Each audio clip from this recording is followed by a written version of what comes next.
नमस्कार मित्रांनो, पुण्यामध्ये पंक्चर स्कॅम हा सगळ्यात जुना स्कॅम आहे आणि आतापर्यंत हजारो लोकांनी ह्या स्कॅमचा अनुभव घेतला आहे। दिवसेंदिवस जसे लोक थोडे हुशार होत आहेत तसेच पंक्चर स्कॅमवाले सुद्धा हुशार होत आहेत आणि नवीन आयडिया चालवत आहेत। हा जरी स्कॅम जुना असला तरी आज सुद्धा कित्येक लोक दररोज ह्या स्कॅमला बळी पडतात आणि स्वतःचे मेहनतीचे पैसे या भामट्या लोकांना देऊन येतात। तर मित्रांनो, या छोट्याशा व्हिडिओमध्ये आपण पाहूया की हा स्कॅम कसा केला जातो आणि ह्या स्कॅम पासून वाचण्याचे काय उपाय आहेत। समजा तुम्ही पुण्यातील एखाद्या भागामधून टू व्हीलर घेऊन चालला आहात आणि अचानक तुम्हाला असं वाटतं की तुमच्या टू व्हीलरच्या चाकामध्ये हवा कमी आहे।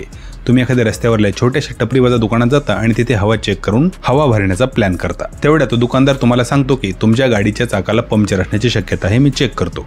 आणि मग चेक करताना तो नकळत कुठलं तरी केमिकल त्या चाकावर लावतो आणि पाणी मारतो। पाणी मारताना त्या केमिकलमुळे चाकाच्या विविध भागातून बुडबुडी येऊ लागतात आणि तो तुम्हाला सांगतो की तुमच्या गाडीमध्ये 3-4 पंक्चर आहेत। मग तो ते टायर खोलणार, ट्यूब बाहेर काढणार आणि तुमच्या नव्या कोऱ्या ट्यूबमध्ये कधी 5, कधी 10 तर कधी 15 पंक्चर असल्याचं तो सांगणार। आणि मग त्या पंक्चरची रक्कम एवढी मोठी होणार की तुम्हाला ट्यूब चेंज केल्याशिवाय पर्याय राहणार नाही असं तो दुकानदार सांगणार आणि शेवटी तुम्हाला बख्खळ पैशाला बांबू लागणार। किंवा आणखी एक खूपच इंटरेस्टिंग आयडिया त्यांच्याकडे असती जी माझ्यासोबत एक 5-6 महिन्यापूर्वी झाली होती। माझ्या ट्यूबची पूर्ण हवा उतरली होती आणि मी एका लोकल पंक्चरवाल्याकडे माझी ती गाडी घेऊन गेलो होतो। त्याने टायरमधून ट्यूब बाहेर काढण्याच्या वेळेस अशी काहीतरी हातचालाकी केली की ट्यूबचा वॉलच खराब केला आणि मग त्याने मला सांगितलं की तुमचा ट्यूबचा वॉल खराब झालाय, याचा अर्थ तुमची ट्यूबच खराब झाली आहे आणि आता तुम्हाला नवीन ट्यूब टाकल्याशिवाय पर्याय नाही।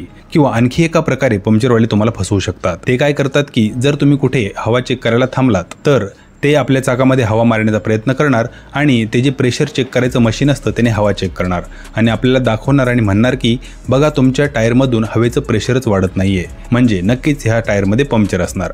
आणि तुम्ही जर त्याला टायर खोलायची परमिशन दिली तर तुमचा कार्यक्रम झालाच म्हणून समजा।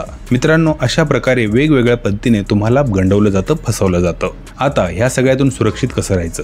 पहिली गोष्ट मित्रांनो, प्रयत्न करा की कधीही अशा सिच्युएशनमध्ये ज्यावेळेस तुम्हाला एखाद्या पंक्चरच्या दुकानात जाण्याची वेळ येईल त्यावेळी छोट्याशा टपरी वजा असणाऱ्या दुकानाकडे जाऊ नका, एखाद्या मोठ्या ब्रँडेड टायरच्या दुकानाकडे जा, जेणेकरून तिथे तुमच्यासोबत स्कॅम होण्याची शक्यता खूप कमी असणार। आणि दुर्दैवाने जर तुम्हाला एखाद्या अशा छोट्या दुकानात जाण्याची वेळ आलीच तर त्या लोकांना टायरवर कुठलंही केमिकल लावू देऊ नका आणि पंक्चर काढणाऱ्या माणसावर बारकाईने लक्ष ठेवा। आणि मित्रांनो, तुम्हालाही जर अशाच प्रकारच्या पंक्चरची काही अनुभव आले असतील तर कमेंटमध्ये लिहायला विसरू नका।